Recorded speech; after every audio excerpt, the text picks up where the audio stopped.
salaamaaleykum téléspectateurs yu suñu IPTV Mbour Actu point sn nga xamante ne Dakar Actu dafa def lu fi kenn deful décentraliser li nga xamante ne moom mooy ay sitam indi ko fi nga xamante ne moom mooy biir Mbour tey jii ñu indi leen lu bees tax nga xamante ne moom mooy suñu émission ton CV live nekk lu bees loo xamante ne suñu site bi di suñu IPTV dañ leen ko jagleel ñu am mbégte ak contentement bu baax fas yéene si dala rek ki nga xamante ne moom mooy leader bu mouvement Am Dem nekk tam directeur général bu ADM agence de développement municipal Cheikh Issa Sall la ñu dala tey ci li nga xamante ne moom mooy suñu émission ton CV live ku bëgg a xam fan la Cheikh Issa Sall defee li nga xamante ne moom mooy école primaire am ku bëgg a xam Cheikh Issa Sall fan la jàngee fan la juddoo ay waajuram fan lañ fekk baax Cheikh Issa Sall fan la yaroo premier salaire am li nga xamante ne moom mooy premier emploi am est-ce que liggéey na avant muy dugg ci li nga xamante ne moom mooy politique danga may topp léegi ci seen biir émission ton CV live mu nekk lu bees tax loo xamante ne mu ngi am suñu biir IPTV ci kanam lay doon avec le CV du grand monsieur Cheikh Issa Sall.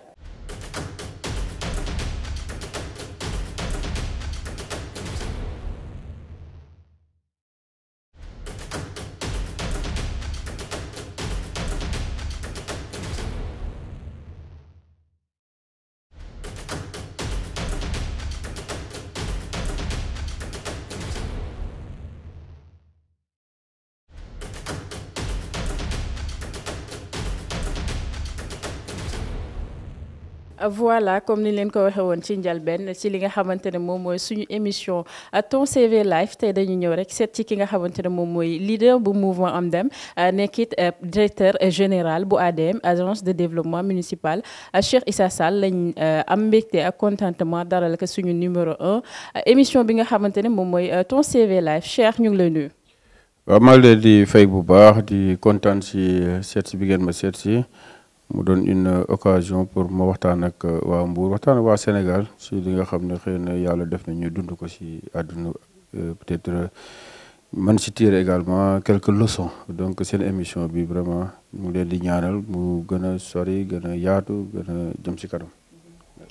merci seen émission ton CV live rek pour rek nga xam CV ki nga xamante ne moom mooy sa invité tey Cheikh Issa Sall CV am lañ leen di dégtal moom Cheikh Issa Sall nga xamante ne bu tey jii buñ la doon laaj Cheikh Issa Sall fan la defee li nga xamante ne moom mooy fan la fekk baax. waaw Cheikh Issa Sall Mbour la fekk baax si biir Mbour tefes la fekk baax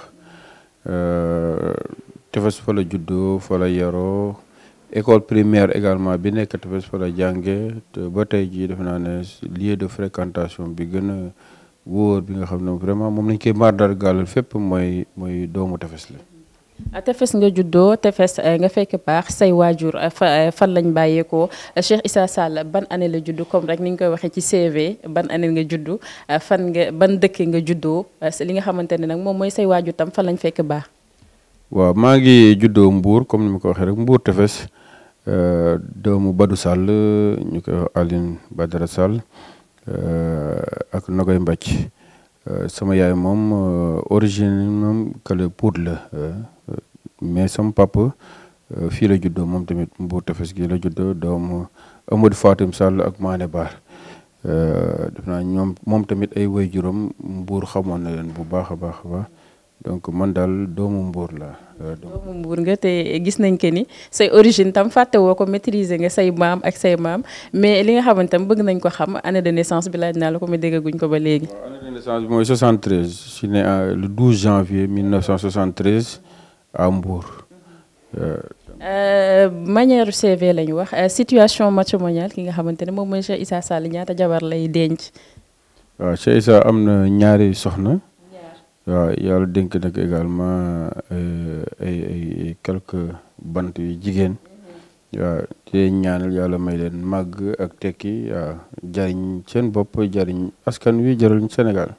waaw. sa parcours école primaire wax nga sànq ni école annexe nga ko defee est-ce que mën nañ xam école annexe boobu ba nga fa jógee secondaire fan nga ko defee sa lycée tam fan nga ko defee ba nga paree li nga xamante ne moom mooy sa étude supérieure fan nga ko jàngee. waaw maa ngi jàngee école annexe bi ma paree ma dem CS3 mooy CS actuel CM Ahmadou Wade waaw foofu la defee sama étude secondaire après ma dem lycée Demba Diop waaw ma jógee lycée Demba Diop nag laa dem université. Université maa ngi woon fac droit faculté des sciences juridiques et politiques 94 ba 98 98 laa fa am sama maîtrise en droit option droit public administration publique. mu jógee foofu si la 2019 ba 2001 maa ngi 1999 ba 2001 donc maa ngi woon ENAM di def administration générale si laa génne ak un brevet de l'ENAM option administration générale loolu moo ma def administrateur civil donc ma génnee foofu nag en 2001 ma dem intégrer le ministère de l'intérieur comme préfet. nekk fa chef de division affaires politiques et syndicales nekk fa également chef de division administration territoriale waaw. bi nga jógee foofu boo jàngee ba pare gis nañ que ni nit bu jàngee ba pare di nga soit di nga def ay stage wala nga am yenn expérience professionnelle yoo xamante ne di nga ko def sa giiru dund léegi yow ba nga pare sa premier stage ci lan la woon. waaw ñun nag yàlla dimbali nañu ba. comme ni ma koy waxee yenn saa yi yàlla dimbali na ba mosuma demander emploi donc bi ñuy dugg ENAM concours la boo génnee ENAM automatiquement da lay affecté donc si la ñuy affecté woon ministère de l'intérieur comme préfet mais si biir formation ENAM bi nag amoon na stage bi ñu ngi ko defee woon à Saint-Louis à la gouvernance de Saint-Louis foofu laa defee sama stage pendant 3 mois après ñu doog a ñëwaat continuer étudier au niveau de l'ENAM. si biir formation bi tamit dañuy am na lu ñuy wax stage en administration centrale boobu tamit ñu ngi ko defoon entre intérieur ak ministère de la fonction publique donc bi ñu génnee nag si la ñu affecté foofu da lay affecté directement ku nekk ñu xool benn ministère nga jëm parce que les administrateurs civils la lay wax ne c'est des fonctionnaires interministériels ministère bu nekk mën nañ fa nekk finance santé éducation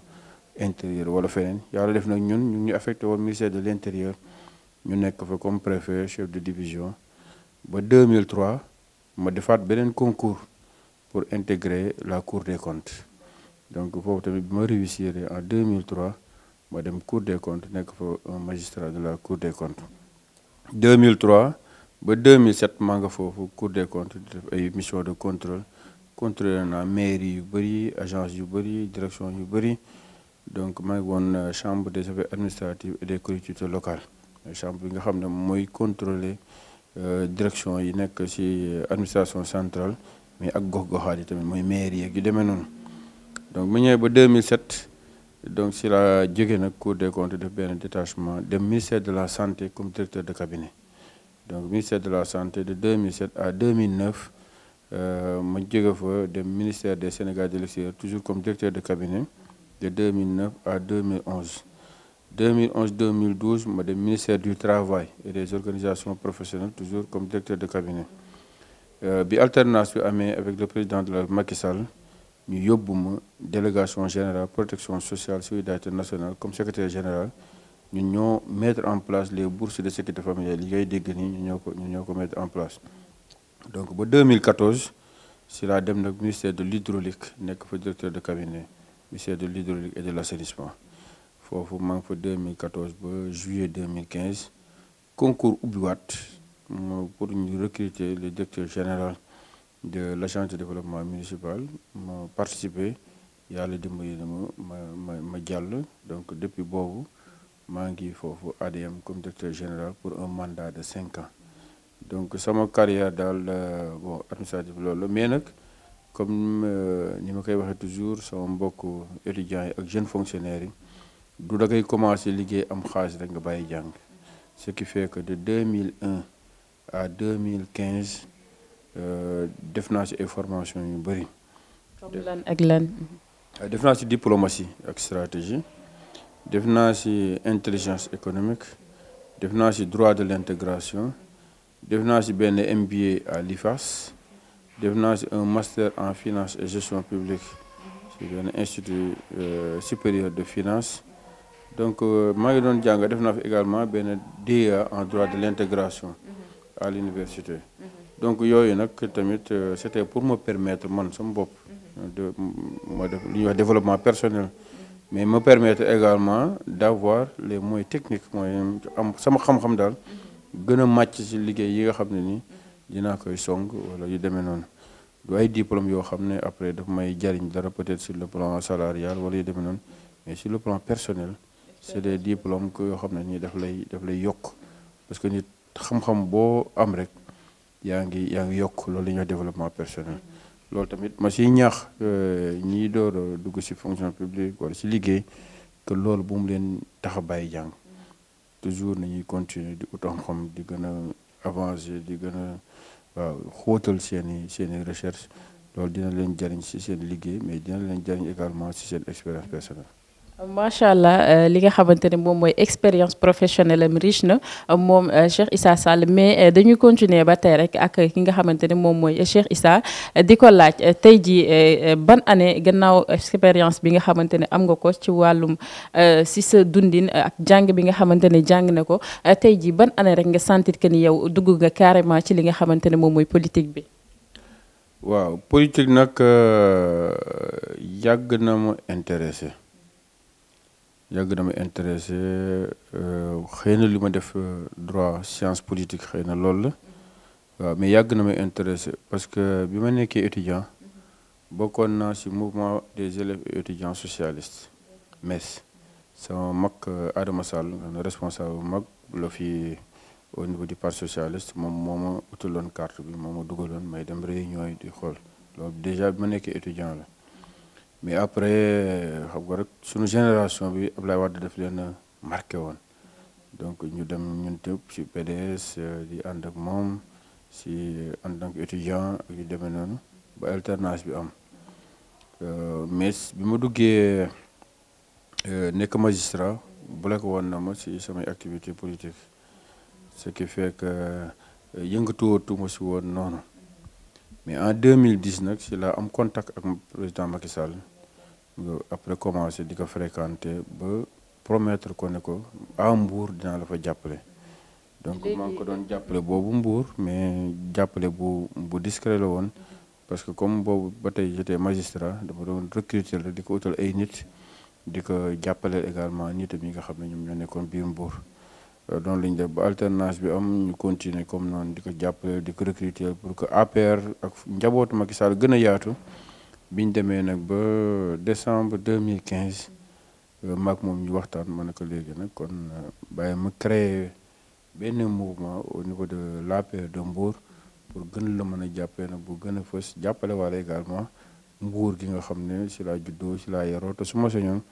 Mbour am beneen xar kanam donc si laa commencé lancé en février 2016 mouvement bi ñuy wax AMDEM agir avec Macky pour le développement de Mbour depuis boobu nag ñu ngi si yéen ñu ngi si terrain bi chaque week-end ñu am ay activités yi doon. sa xameel ak président Macky Sall est-ce que mën nañ xam nan la demee. waaw président Macky Sall nekk nañ quelques mois au ministère de l'Intérieur mais boobu taxul ñu miinante noonu mais en 2008 dañoo bokk yendu si benn kër boo xam ne ni sama benn xarit moom moo doon ngénte donc ñu bokk yendu parce que sama xarit boobu tamit xaritam la bu baax a baax si la moo marqué nag parce que boo ko déggoon turam ministre d'État premier ministre président assemblée nationale nga gis yendoog moom ngeen toog ci moquette bi nii di waxtaan simplicité am humilité am ak idées yi mu doon développé foofu la ma jëkk a marqué depuis lors dama ko doon suivre bu baax nag lu mu def discours bu mu def xam naa ko am naa ko donc fu mu dugg xam naa ko yoonu yokkute bi moo nekkoon sama livre de chevet c'est-à-dire chaque jour dinaa ko xoolaat ko chaque jour doon naa ko xoolaat ko tournée yi mu doon def au niveau du Sénégal fu mu jaar doon naa ko suivre ak demee noonu mais 2010 nag ci la engagé wu ne man dinaa ko jàppale incha allah pour mu jël nguur gi. Cheikh tey jii langue parlée parce que ku wax CV tam wax langue parlée tey jii est-ce que mën nañ xam yan langue ngay làkk. waaw langue yi nag bëriwul xam naa ne bu olof bi jàllee xëy na français bi la ak tuuti anglais waaw mais loolu daal mooy langue yi nga xam ne nii maanaam dinaa koy wax am na nag si sama CV xëy na benn aspect boo xam ne du ma koy bind si kayit yi mooy mool man. mool nga. da nga doon dem géej. def naa ne sama deuxième métier bu administration tëjoon actuellement sama métier mooy mool. si laa juddoo si laa yaroo si laa màggee sama famille élargie ñëpp ay mool lañ ba bi may dugg ENAM chaque vacance dama doon dem géej donc vacance daawul jot ma toog une semaine fii si kaw te dew ma géej c'était pas possible et je faisais 12 jours si géej ce qui fait que def naa ne diggante géej gëtoo diggu Mbuur fii comme ni ma koy waxee ba île pétrole bi nekk fële Guinée-Bissau quartier de pêche li olof yi di wax gëtoo yi nga xam ne nii soo bu mu fa sama caas bëriwul. mool bi moom leer na. loolu tamit beneen partie la si CV boo xam ne bu ma intéressé la parce que daf ma permettre ma jàng lu bëri te dafa forger également sama personnalité loolu damay wax ne mool ak jigéen ju mucc rek la ñuy wax ndokk sa bakkan donc boo jaaree si mool di braver géej gi di braver sàmbaraax yi di braver taw bi ngelaw li am nga gereñ bi ak yooyu yëpp chaque jour ngay dem yàlla dimbali mu ngay ñëw dina dem ba benn instant boo xam ne lu ñuy wax tiit ak ragal maanaam yàlla da koy dindi si yow loolu tamit maanaam mbir la boo xam ne ni bu ma marqué la boo am importance la boo xam ne chaque jour damay sant yàlla si li ma yàlla jaarale si jaar-jaar boobu. ku dégg li ngay waxee dégg que ni xam ne que ni mool am nga jeune mool yi mu ngi ci yow ba léegi parce que ay gërëñ ak yooyu may dégg noonu ci mool yi laa ko doon dégg léegi bi ngay nekkee mool xam nga mool dafa bëri ay façon am na ñuy dem ci filaturne yi am na ñuy dem gëti teer ak yooyu yow ban mool nga ci woon. waaw gëti teer def naa ko filaturne tuuti parce que sunu kër amoon na filaturne Mbay Sall sama benn mag Mbay Sall moom moo ko yoroon donc mais gëti teer daal ak maare ñoom laa gën a def waaw gëti teer ak maare boo nekkee xale nag si kii yenn saa yi nga sob benn gaalu ser manqué mool nga dem ànd ak moom gaal filaturne di tëmb am na ay xarit samay ami d'enfance ay capitaine yu mag lañ woon si filaturne muy Pape Top ay monsieur Wade yu demee noonu ñoom tamit yenn saa yi ñu yóbbuwaale woon si seen mbaal yi waaw mais sama spécialité daal mooy gëti teer napp ak maare yi nag on faisait 12 jours si géej ñu doon jóge fii dem ci île yi nekk Guinée-Bissau ak Guinée-Conakry fa lañ doon nappe après ñëwaat bu ñu ñëwee Mbour mag ñi wàcc ñun ñu yóbbu gaal gi Yaraax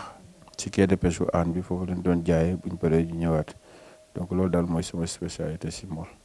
léegi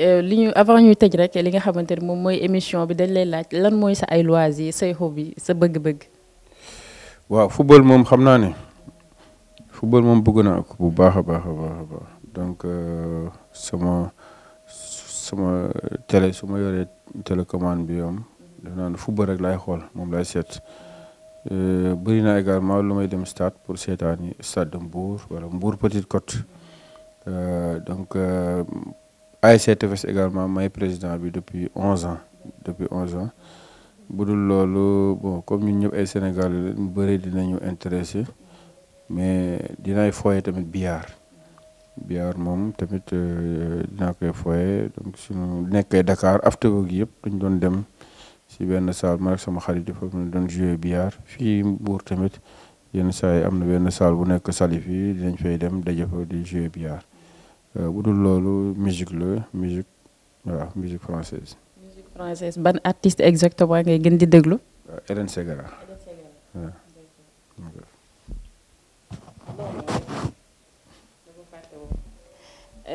mën naa dem pour ñu tëj bala ñuy tëj rek li nga xamante ne moom mooy émission bi Cheikh bëggoon nañu xam lan mooy sa ay projet futur Cheikh lan lay séentu ci li nga xamante ne moom mooy li nekk ci kanamam lan la ciy séentu ci wàllum politique ci wàllum projet personnel yoo xamante ne mébét nga ko pour mu sotti ci at yi ñuy dégg. waaw actuellement su fekkee am na loo xam ne moom ma tere nelaw mooy situation Mbour nu may def ba mu amélioré wu. J'avoue que avant may def politique xamuma woon Mbour bu baax c'est-à-dire fii laa juddoo fii laa yaroo samay waajur fii lañ juddoo fii lañ yaroo fii lañ màgge mais taxul woon ma xam Mbour bu baax parce que su ma mosaan jógee Dakar daa dugg sama oto rek ñëw seet samay mbokk seet samay xarit dugg biir tefes génnawaat mais politique bi dafa ma permettre ma dugg si quartier périphérique yi dugg si biir kër yi dugg si quartier yi gis Mbour ne que presque 3/5 des quartiers amuñu ndox ñu si bëri amuñu courant Mbour voirie bi tali yeeg yu demee noonu doy na waar. beneen bi nga xam ne nag moom a gën a marqué mooy nombre de jeunes yi am seen diplôme te stage rek daf leen di jafe waxuma la liggéey de mais stage rek daf leen di jafe. loolu moom tamit vraiment lu ma teree na loolu te incha allah politique bi bala ma kaa bàyyi dinaa ut solution si loolu mooy dinaa fexe ba incha allah maa ñi ma àndal Mbour am ay tali comme dëkk yu baax yi ni mu ko amee am éclairage comme dëkk yu baax yi ni ñu ko amee am ndox fépp fu ko soxla comme dëkk yu baax yi ni ñu ko amee mais également ay jeunes am qualification bi ñu war a am xam-xam bi ñu war a am mais buñ ko amee ba pare nag ñu liggéey maanaam jariñ seen bopp jariñ seen waajur peut-être bi may def mouvement bi ak di dugg si politique bi jàppale président Macky Sall la woon ak def politique parce que comme bëggoon naa politique mais bi ma si duggee ba si biir ba xam li si biir yëpp xam li si dëkk bi actuellement li nga xam ne moom a gën a préoccupé mooy changer visage yu Mbour utal xale yi qualification utal leen également ay liggéey buñ jariñul kenn tamit dinañ jariñ seen bopp. mu nekk Cheikh Issa Sall ñu dalal ko suñu biir émission Ton CV Live moom la ñuy continuer wéy ak moom dugal ki nga xamante ne moom mooy Chacha mu fas yéene ñoo rek liiral suñu téléspectateurs yi ñu ànd ak yéen dégloondoo CV ki nga xamante ne ni moom mooy Cheikh Issa Sall. Magistrat de formation, l'actuel DG de l'Agence de développement municipal ADM a occupé dès sa sortie de l'ENAM en 2001 comme administrateur civil, le poste de chef de la division de l'administration territoriale à la direction des affaires générales et de l'administration territoriale du ministère de l'Intérieur. Depuis, il n'a cessé d'enclencher des succès et de gravir tous les échelons à une vitesse fulgurante. C'est ainsi qu'il occupera entre 2007 et 2012 les postes de directeur de cabinet des ministères tels que le ministère de la Santé, le ministère des Sénégalais de l'extérieur, le ministère du Travail et des organisations professionnelles. Titulaire d'une maîtrise en sciences juridiques et politiques, option administration publique, et de la faculté des sciences juridiques et politiques à l'université Cheikh Anta Diop de Dakar, Cheikh Issa Sall est nommé par décret en décembre 2012 secrétaire général de la délégation générale à la protection sociale et à la solidarité nationale, poste qu'il occupera jusqu'en juin 2014, avant de devenir directeur du cabinet du ministre de l'Hydraulique et de l'Assainissement. Étant à l'origine de la création du mouvement Agir avec Macky pour le développement de Mbour, AMDEM, ce fils de Mbour est titulaire d'un diplôme d'études supérieures spécialisé en intelligence économique, en stratégie de l'école panafricaine d'intelligence économique et de stratégie EPIES en collaboration avec l'école de guerre économique de Paris, EGE, et le centre d'études diplomatiques et stratégiques CEDS. Il a en outre un master en finance et gestion publique acquis à l'Institut supérieur de finance ISF, un diplôme de relations internationales approfondies du Centre d'études diplomatiques et stratégiques de Paris, Entente de Dakar. Natif de Mbour, Cheikh Issa Sall porte haut le flambeau de cette ville qui lui a tant donné et à laquelle il veut rendre tous les honneurs en participant à son rayonnement. Avec la création de AMDEM, ce défenseur acharné de la ville de Mbour mène de profond sa partition pour le développement de celle-ci, car, dit-il, plus profondes sont les racines, plus fort sera l'arbre et plus beaux seront les fruits. ba tey yéen a ngi seen biir émission Ton CV Live yi nga xamante ne mooy Cheikh Issa Sall mu ngi noonu dañ koy bàyyi rek mu ay kàddu yi nga xamante ne moom lay tàggatoo Cheikh lan ngay tàggoo ñi nga xamante ne ñoom ñoo lay seetaan. waaw xanaa di leen nuyuwaat yéen di leen sant di gërëm di saluer émission bu mel nii donc di wax rek ne xale yi li nga xam ne leçon bi nga xam ne moom laa si bëgg ñu bàyyi ko xel rek. mooy que boo amee volonté tout est possible beneen bi mooy muñ muñ il faut savoir vraiment am am endurance daal ngay muñ waaw lu mu metti ngay muñ te bàyyi xel si ne lu ñu baax ñëpp am boo dee doom bu baax war nga ko mën a am beneen bi mooy xam naa ne jotuñ ko développé xëy na si émission bi mooy bàyyi naa jàng ñetti yoon boobu tamit xëy na bis bu amee 2e édition dañuy àgg si kañ leen bàyyi jàng lan moo tax ñu bàyyi jàng waaw mais daal li may wax xale yi nga xam ne ñuy seetaan émission bi mooy que nañ concentré aussi seen étude bu leen dara détourné bu leen dara dévier que si ëllëg si kanam tuuti mool bi dina soxla jàng menuisier bi dina soxla jàng mécanicien bi dina soxla jàng donc comme ni ko magistrat bi ak avocat bi ak ingénieur bi di ko soxlawee donc nañ concentré wu seen jàng bi seen parents yi buñ amul ay moyens tamit ñoom nañ jàpp ne avec la volonté vraiment on peut soulever des montagnes loolu tamit mooy li nga xam ne daal man gëm naa ko te bëgg naa xale yi tamit bàyyi ci xel bu baax a baax. bàyyi nga jàng ñetti yoon est-ce que loolu dafa li ko waral moo ay souci financière wala da nga ñàkk jot la wala da nga dem ba nga xamante ne gisatoo sa bopp si jàng bi moo tax nga bàyyi jàng. waaw yenn saa yi influence lay doon influence wu environnement bi nga nekk mais yenn saa yi tamit ay difficultés la yooyu traversé ba tax boo concentré bu baax boo dëgërul boo amul si sa wet waaw koo xam ne mu ngi lay jàppale di la conseiller boo moytu rek nga bàyyi jàng bi donc te loolu nag vraiment il faut l'éviter parce que actuellement su ma ko xoolee sama bopp mooy su ma bàyyi woon jàng xëy na tey jii dinaa ko rëccu bu baax donc may wax sama mbokk sama jarbaat yi sama doom yi nga xam ne ñoom ñoo toll actuellement si jàng ne quelles que soient les difficultés quel que soit environnement bi ñu nekk waaw bu fekkee ne yàlla def na si ñoom ñu bëgg a jàng yàlla def leen may leen chance yu ñu dugg école li ma leen di conseiller mooy nañ concentré bu baax si seen jàng bu leen ko dara gënal te mu wóor ne si kanam incha allah duñ ko rëccu waaw. jërëjëf Cheikh Issa mu nekkoon rek ki nga xamante ne moom mooy Cheikh Issa Sall CV wam yaakaar naa gis ngeen ko riche na te parcours am yaakaar naa jeune bu ko dégg rek dina la rek yokku courage ba nga daal di rek continuer di gën a persévérer si li nga xamante ne moom mooy sa àdduna Cheikh Issa Sall moom lañ amaloon mbégte invité ko si li nga xamante ne moom mooy ton CV live CV wam riche na langue yi nga xamante ne jàng na ko dégg nañ ko langue yi nga xamante ne mu ngi koy wax li nga xamante ne moom mooy parcours scolaire am tam dégg ngeen ko li nga xamante ne tam moom mooy conseil yi nga xamante ne jox na ko xale yi ñu ngi koy dégg nañ ko beneen boo xamante ne jàpp nañ ko ci li nga xamante ne discours bi nga xamante ne sekk nañ ko moom mooy que ni wax na que ni bàyyi na jàng ñetti yoon li ko waral leerul nag ba tey li ko waral leeru mais junj nañu ci li nga xamante ne moom mooy ay wax te yaakaar naa CV bi ku ko lire rek dina la gën a yokku Cheikh Issa Sall ñu ngi lay gërëm di la sant di leen jox rendez-vous yéen yi nga xamante ne yéen a ñuy déglu seen biir émission ton CV live ci beneen numéro ak beneen grand monsieur wala beneen grande dame ñu présenté rek li nga xamante ne moom mooy CV wam jërë ngeen jëf.